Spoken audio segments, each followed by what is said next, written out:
او سلام وګورئ السلام علیکم الله اکبر الحمدلله دا ته ټوکې کې دا مونځ دی تمه الله اکبر الله اکبر الله اکبر خدای ته الله اکبر معنا الله ډېر لوی دی څومره ښکلې معنا ده په ښکلې طریقه که تاسو دا چل وکړو چې امام صاحب ته ووایي چې مولوي صاحب خدای ته وګوره مونځ ښکلې وکړو مونږ تا پسې شاته ولاړو مزېدار بیا بیا ښکلې کوي خشته بیا کوي مزېدار به کوي او امامانو ته هم زما درخواست ده چې د خدای خاطر وکړي مونځونه او دویم تراویح په جومات کې کوئ او ورو ورو کوئ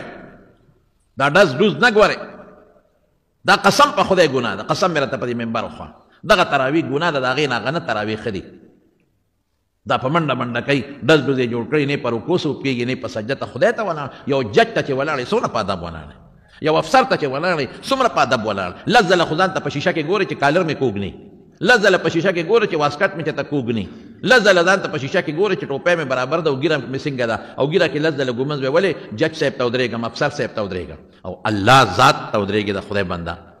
ښکلې جامې اچوه چې الله ته ودرېږي او په قلار قلار مونځ کوه او کوم ملا چې دا زر زر تراویح کوي چې ورپسې تراویح ونه کوي د علماو ته هم زه یم چې د خدای خاطر وکړي خپل منظم مه خرابوئ او د قوم منظم مه خرابوئ قومه خو ضروري شی دی د خلقو نه پاڅېدل دا خو واجبه ده او بعضې علما ورته فرض وایي د دو سجدو منځ کې ناسته چې جلسه ورته وایي چې ملا مکمل نیغه کې دا خو واجبه ده او بعضې علما ورته فرض وایي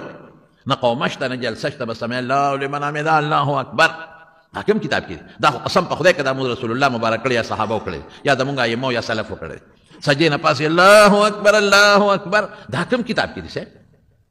دا تاسو څنګه تلاوتونه کوئ الحمدلله رب العالمین الله اکبر مونځ پورې ټوکې کوي خدای پورې ټوکې کوي د خدای قرآن پورې ټوکې کوي ظالمه علماو ته هم زه وایم چې د خلکو دپاره چې ما پسې خلک ډېر شي تا پسې ډوډۍ رونه درېږي د رسول الله مبارک چې کوم مونځ دی هغسې وکوه د صحابو چې مونځ دی کوه او تاسو په خپله د دې علماو اصلاح وکړئ تاسو چې کم زر زر کوي وروره خدای ته وګوره سم کوه او که نه بل جومات ته دی بل ته دی په خپله به ټیک شي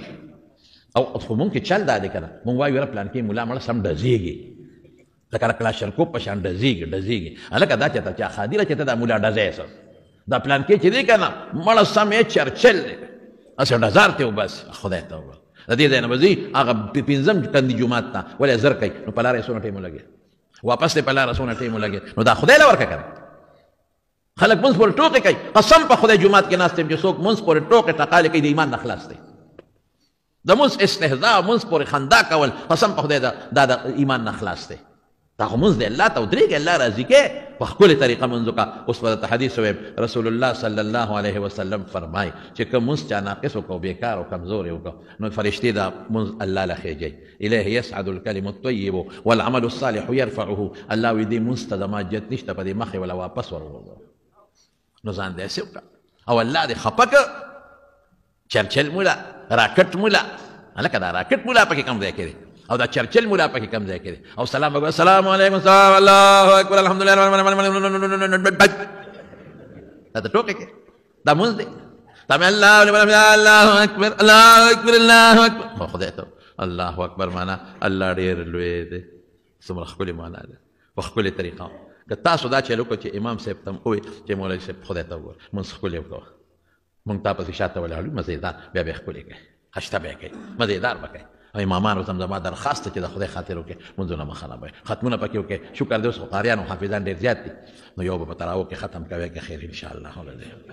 رسول الله صلی الله علیه وسلم فرمایي وایي چې د رمضان میاشت